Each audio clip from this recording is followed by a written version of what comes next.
shall we three meet again, in thunder, lightning, or in rain? When the hurly-burly's done, when the battle's lost and won. That will be ere the set of sun. Where the place? Upon the heath. There to meet with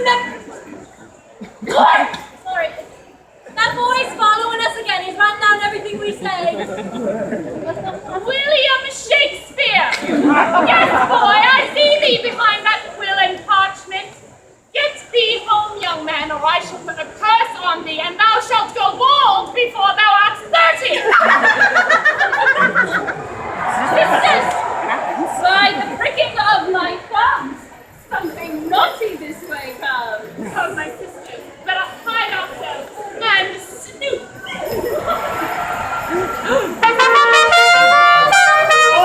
Tea! Quiet! The king is not yet here, and no fanfares. This meeting is to be a secret. Your Grace, I hardly believe that a man as great as King Henry can travel anywhere in secret. Of discretion is needed, Mistress Harvey. We've no wish to unnecessarily upset Queen Anne. Her mood has been fierce of late. Aye, that is true. Noble miscarriage, poor soul. That news is not for public ears. However, 'tis very sad indeed, and 'tis why the Queen rests at Windsor, and the King is on progress without her. It's not the sole reason. He has chastised him most roundly because of his favour to me. And the King told her she must shut her eyes and endure, just like others who are worthier than she. And that she ought to know that he could humiliate her in only a moment longer than it had taken to exalt her. Well, I am sure that was well received. They haven't spoken in 2 days, which, in sooth, is why the Queen is in Windsor and the King is in Revel Grove. The Queen is an intelligent woman. She will soon realize that a petulant soul may work for a mistress, but is tedious from a wife. Indeed, Queen Catherine, the Dowager Princess, never behaved in such a way. We reap what we sow, Your Grace. Perhaps, but then what of you, Mistress Harvey? You serve the Queen. But I obey the King. I have no thought of being anything than what I am. I have the King's favour for now, and I shall enjoy it for now. And then that shall be that. Very practical, Mistress Harvey. Come, let us wait for His Majesty in the antechamber. Perhaps we are at the wrong location, brother. Nay, Sister, Francis said we should meet him here at the Globe Theatre at 11, and that it would not surprise me if he were late. Sir Francis Bryan works only on Sir Francis Bryan time. When he was ambassador to France and I his messenger, it was a lesson I learned repeatedly. Well, he is in the King's company, and I would expect he is dutiful in keeping to keep Henry's time, which is always quite punctual. One would think that, Jane, but Sir Francis has a peculiar sway on the King. He can do and say as he pleases, no matter how offensive, yet the King either laughs or quickly forgives him. It's his charm, I suppose. And our brother Thomas shall be a great success at court, but there is no one more charming. Unless it would be my brother Edward. Quickly added and nicely said, but I am clear-sighted in my strengths. Charm can soothe, but for great success it takes bold action, confidence, steady nature, and a keen wit. Those qualities both my brother share. And you as well, sister. Nay, not me, Thomas. Oh, always so modest, Jane. But do not hide that light under a bushel. 'Tis a sin. I think you are as clever and ambitious as your brothers. Thank you, however, we shall find success in different quarters. I wish for a happy marriage and children. Which is why I brought you here today. Sir Francis shall help with that. Being the rake. Well, let's say, helpful man that he is, he will determine which gentlemen in court are suitable for you and which are not. And with God's help and good fortune, who knows? Mayhaps you will marry an earl or a duke. Oh, I hardly think that likely, Thomas. We are Seymours, Jane. All is possible. You will make a glorious match and we will secure some place in court, I promise. The Seymour star is just rising. But first, we must find our cousin Francis. And knowing him as I do, I suggest we check the nearest pub. No, not yet! It's me! The King is not yet here!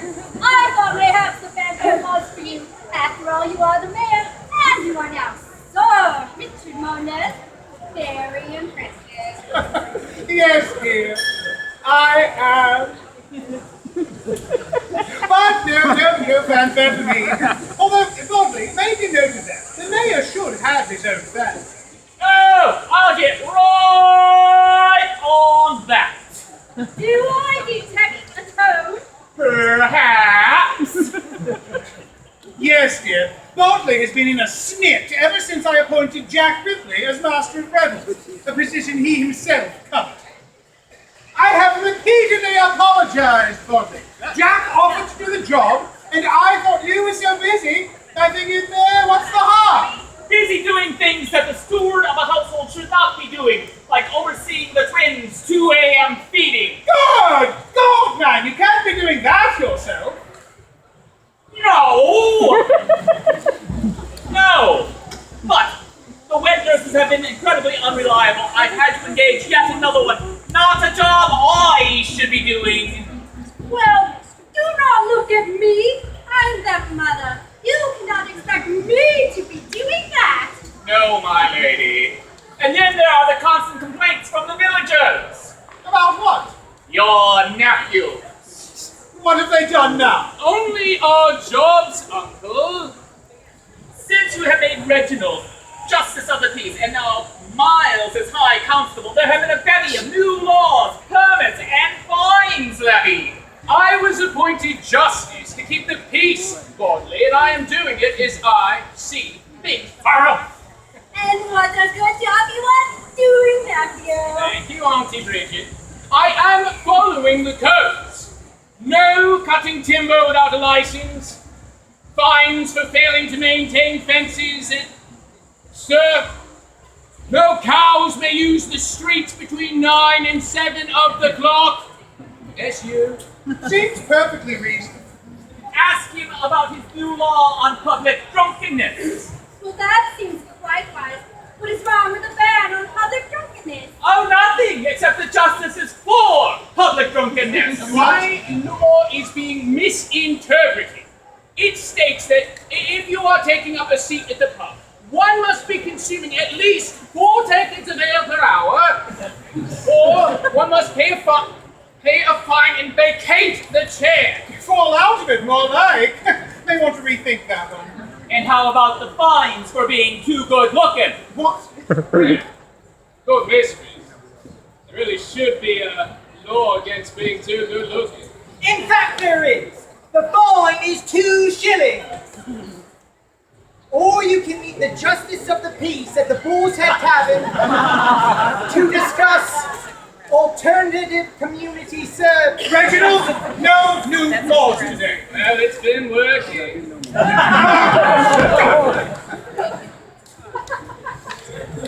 No new laws.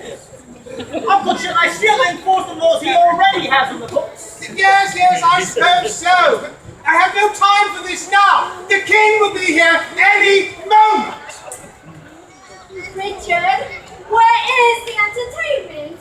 Looks like the master of the revels isn't up to the task.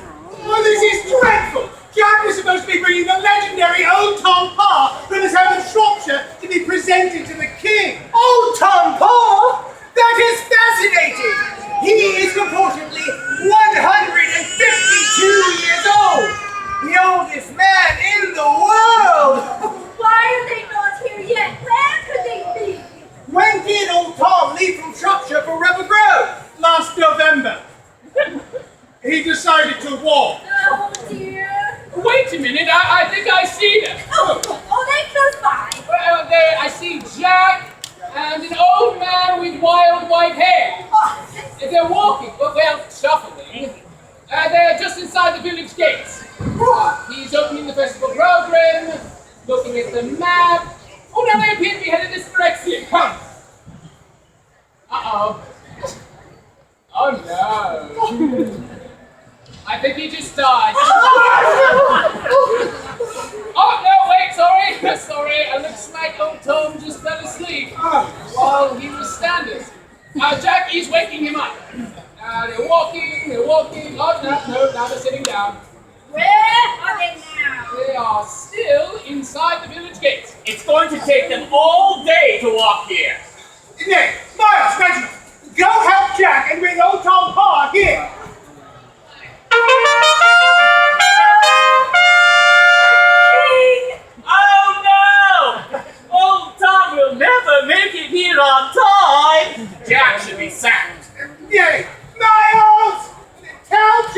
bring old Tom here at 4:30. We are then once again to meet the king in court before a feast. Old Tom will entertain us there. Very well, Uncle! So, and Reginald, keep the laws reasonable. Fine, Uncle. I shall only enact the laws that I personally find reasonable. That will end well. All rise in right deference to His Majesty, King Henry VIII.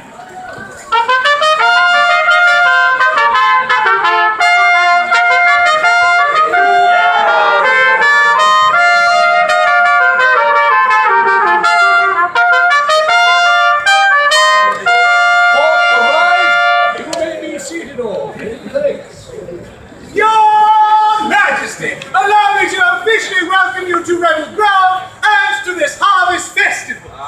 Many thanks, Mayor Mondes. Or should I say, Sir Richard? Congratulations once again on your knighthood, my friend. Thank you once again for the honor. How did he earn the knighthood? Earn is the operative word, good Mr. Stanhope. He owns much coin with his thriving wool trade, and with those earnings made many fine gifts to the king, who, in return, rewarded Mondes for his generosity. Sir Francis, you are cynical. I have no issue with anyone seeking to improve their status. Without status, there is no true power. It is not seeking power the reason we all attend on the king. Why, Mistress Anne, that lovely face obscures a vaunting ambition. Oh, I hide nothing. I am forthright and speak directly. Perhaps rash for a woman, but I find it a virtue rather than a fault. And congratulations once again on the birth of your twins, my dear. Yes, a boy and a girl. Our little Edward and Catherine. Named in honor of the Queen. The Dowager Princess, Ambassador. Indeed. Come now, Mondes! The king and I cannot burn daylight. We are here at Revel Grove for a day of merriment. What have you in store? Well, the festival is full of goodly entertainment here for the Harvest Festival, and the pubs are filled with the finest ales. That's a great place to start. Well, your majesty, let us away and enjoy our day. Not quite yet, Princess. Waiting on someone? No. Well, I am, your majesty. I knew we'd be here in the village this day, so I took it upon myself to invite Edward Seymour, their brother Thomas, and their sister Jane. They shall be joining us momentarily. Great fun. I, too, your Majesty, took the liberty of inviting a very dear friend to Revel Grove to join the festival. She has had little mirth of late and was in need of some comfort. It seems our private visit to Revel Grove is anything but. Our court is taking far too many liberties.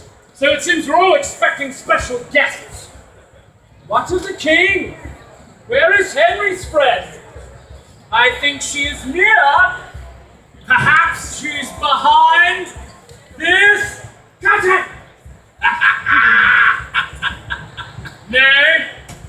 Well then. Maybe she is perhaps behind this curtain. Oh.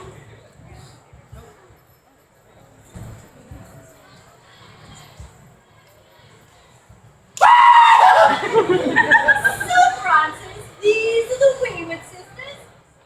Villagers. Oh! He gave me a start.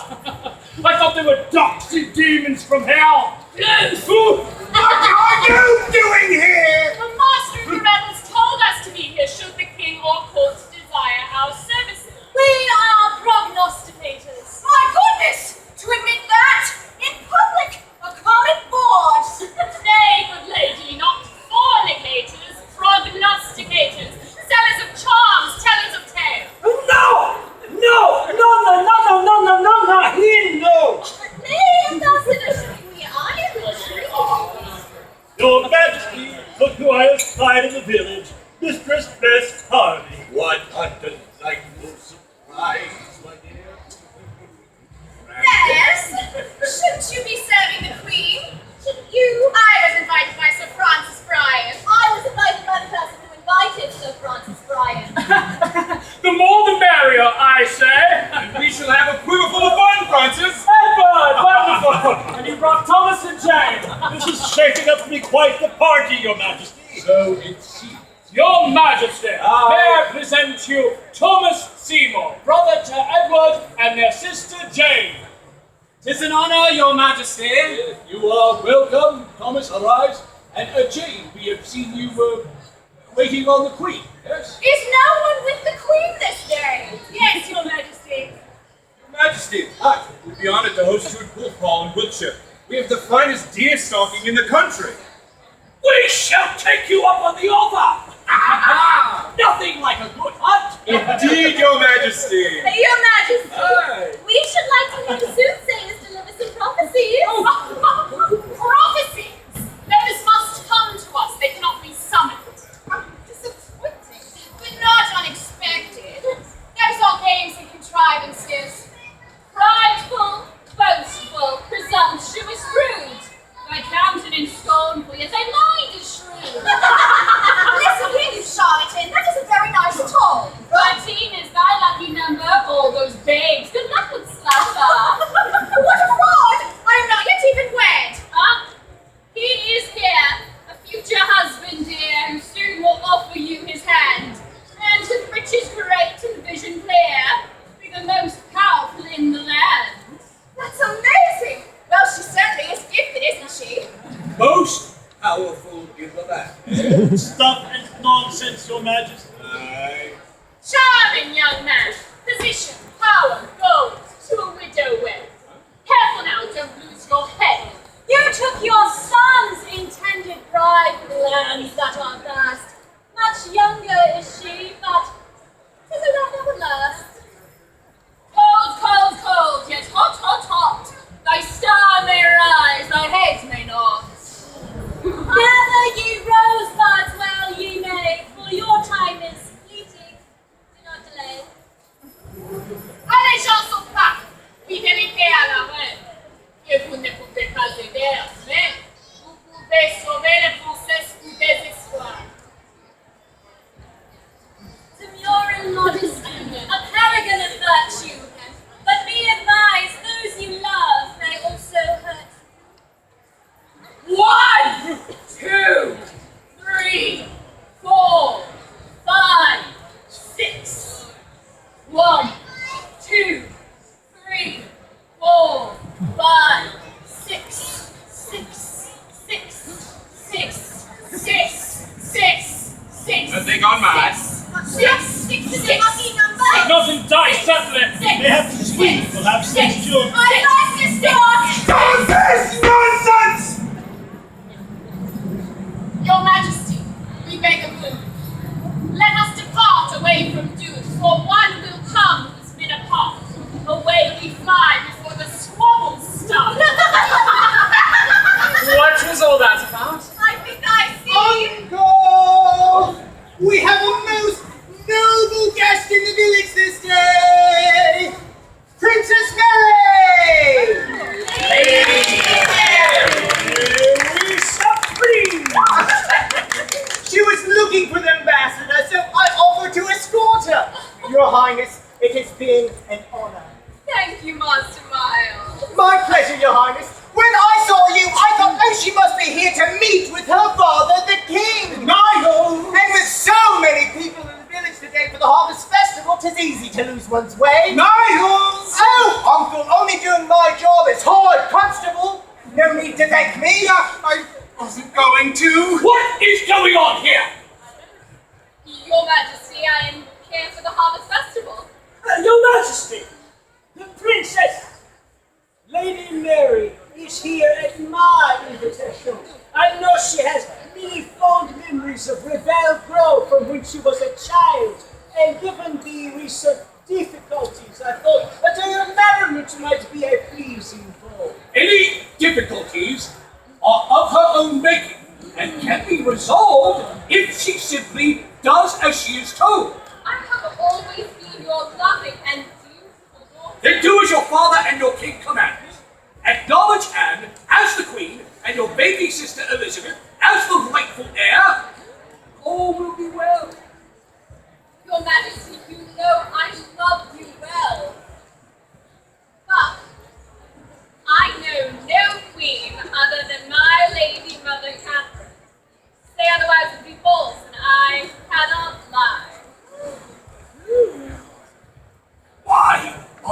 You so stubborn! Where does this come from? Must be your mother. If you will not do as you are told, no festival for you. Your Majesty, I beg humility. I am the cause of the discord. It was not my intent. When I invited the Lady Mary to join me here, I thought you would be in Tiddington with the royal progress. One only goes to Tiddington if the roads to Revel Grove are washed out. Your Majesty, we have such a short time to enjoy ourselves today. May we not put this aside for a few short hours? Let us not spoil the delights and possibilities of the day. Wonderful idea, Mr. Harvey. And between you and I, and all these people eavesdropping, having Lady Mary amongst supporters of Queen Anne may help convince her of the errors of her ways. If she's left in solitude, only her own will can she obey. But if left open to the influence of others, she may change. What you say has some truth to it, Francis. There is also truth, Your Majesty, that if we stay here any longer, our beer might get cold. True enough. Excellent. Well, Mistress Seymour, will you accompany the Lady Mary for the day, as being seen in a pub would be rather unseemly? Certainly, Your Majesty. I would happily escort the Lady Mary. You have done more than enough for one day, Ambassador. Well, if you are all going to the pub, what shall I do? I'll be pleased to show you the festival, Mistress Stanhope. We shall then leave you to your enjoyment, Your Majesty, and invite all to return here at 4:30 for goodly entertainment. Excellent. Well, good gentles, enjoy your day in Revel Grove. Court! Away! Court! Away!